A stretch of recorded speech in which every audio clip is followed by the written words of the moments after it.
Ever noticed how we keep saying we need a vacation, but when we come back, we still feel exhausted?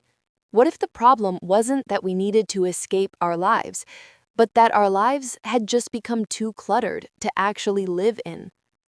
We've all been there, right? Sitting at our desks, scrolling through travel photos, thinking that if we could just get away for a week or two, everything would feel better. We convince ourselves that a beach in Bali or a cabin in the mountains is the answer to our burnout.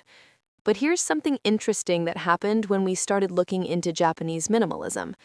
We realized we weren't actually tired from doing too much. We were tired from being surrounded by too much. Too much stuff, too many choices, too many notifications pinging at us every second of the day. The Japanese have this whole philosophy about living with less, and honestly, it completely changed how we think about rest and peace. What Japanese minimalism actually means. So let's talk about what Japanese minimalism really is, because it's not just about throwing away your stuff or living in an empty room with one chair. That's what most people think, and we thought the same thing at first. Japanese minimalism comes from deeper cultural ideas that have been around for centuries.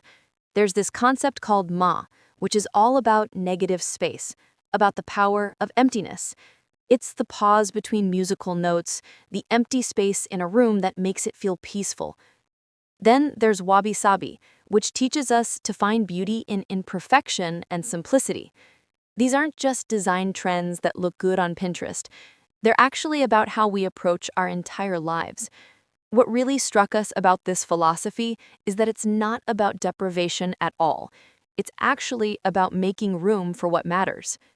Think about it like this.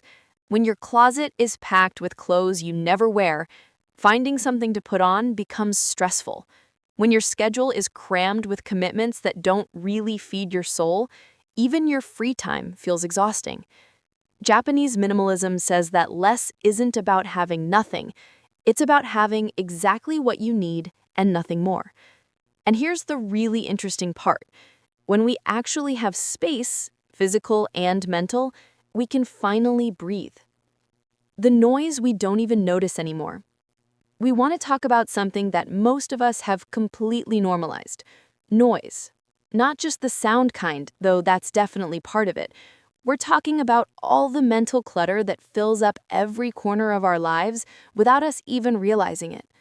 Research from Princeton University found that physical clutter in our environment actually competes for our attention and decreases our performance and increases stress. But it goes way beyond just the pile of papers on our desk.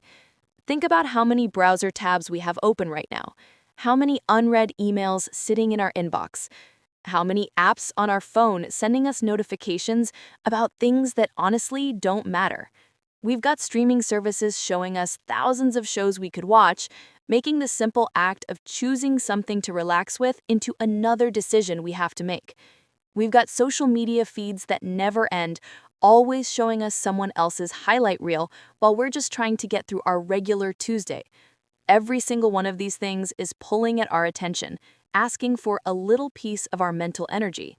And the wild part is, we've gotten so used to it that we think this is just how life is supposed to feel.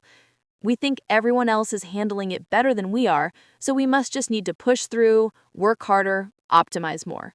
We tell ourselves that if we could just get organized enough, productive enough, efficient enough, then we'd finally feel calm. But that's not how it works. Adding more systems to manage our chaos is just adding more noise. What we actually need is to turn down the volume on everything. When rest doesn't actually rest us. Here's something we've noticed about modern vacations. We spend months planning them, saving money, building up this fantasy of how restored we're going to feel. We book the flights, find the perfect hotel, make restaurant reservations, plan activities for every single day because we want to make the most of our time off. Then we come home and we need a vacation from our vacation. We're exhausted from traveling, our inbox is overflowing, and that peaceful feeling we had for maybe one afternoon on day 3 has completely evaporated. The Japanese approach to rest is completely different. There's this practice called forest bathing, or Shinrin-Yoku. which literally just means spending time in nature without any agenda. You're not hiking to reach a summit or tracking your steps or taking photos for social media. You're just being present with the trees and the air and the quiet.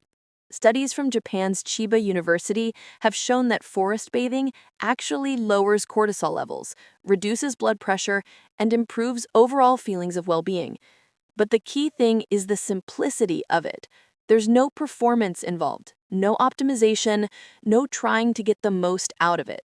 This idea extends to how they think about their living spaces, too.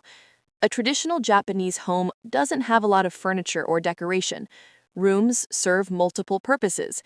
Futons get rolled up during the day, so the bedroom becomes a living space. Everything has its place, and everything gets put away. This isn't about being rigid or restrictive. It's about creating an environment where your mind doesn't have to process 1,000 things every time you walk into a room. When we realized this, it clicked. We didn't need to escape to somewhere else. We needed to create spaces in our actual lives where we could actually rest. The real reset we've been looking for. So we started experimenting with bringing these ideas into our daily lives. And honestly, the changes were kind of shocking. Not because we had to do anything dramatic or life-changing, but because such small shifts made such a big difference. We started with physical spaces first, because that felt most manageable. We looked around our homes and asked ourselves what was actually adding value and what was just taking up space. Not in a judgmental way, just honestly.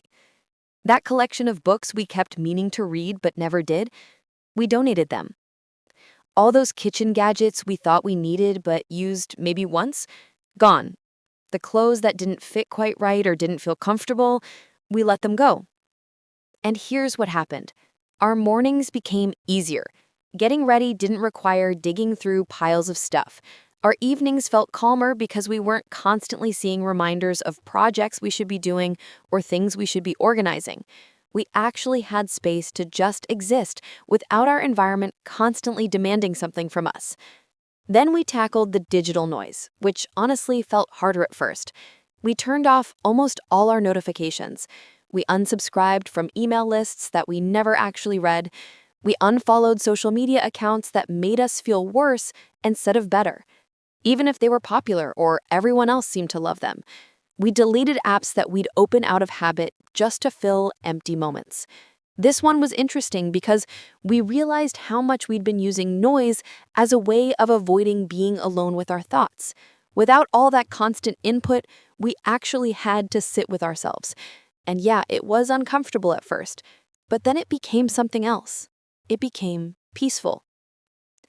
The thing about removing noise from our lives is that it doesn't just make things quieter, it actually changes what becomes possible. When we're not constantly being pulled in 1,000 directions, we start to notice what we actually want. Not what we think we should want or what everyone else wants, but what genuinely matters to us. We found ourselves having energy for things we'd been saying we wanted to do for years, but never had time for. Not because we magically got more hours in the day, but because we stopped filling those hours with clutter. We started cooking more because our kitchens weren't overwhelming to be in. We read books because we weren't exhausted from scrolling before bed.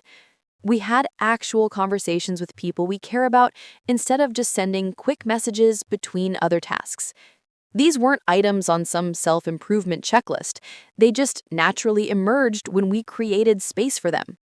And the wild thing is, we stopped feeling like we needed to escape our lives because our lives stopped feeling like something we needed to escape from. Research backs this up too. A study from UCLA's Center on Everyday Lives and Families found that mothers who described their homes as cluttered had higher levels of cortisol throughout the day. Their stress hormones stayed elevated just from being in spaces that felt chaotic. When we simplify our environments, we're not just making them prettier, we're actually reducing the constant, low-level stress that we didn't even know we were carrying. So here's what we learned from Japanese minimalism. Peace isn't something we have to travel thousands of miles to find. It's not waiting for us on some beach or mountaintop. It's actually available right here, right now. in our regular lives. But we have to make room for it. We have to be willing to let go of all the noise we've been holding on to, all the clutter we've convinced ourselves we need. The vacation we've been craving isn't a place, it's a feeling. And that feeling comes from having less, not more. Less stuff competing for our attention, less digital noise filling every quiet moment, less pressure to optimize and perform and keep up. When we strip all that away, what's left is actually pretty beautiful. It's space to breathe, space to think, space to just be. And honestly, that's the best vacation we've ever taken.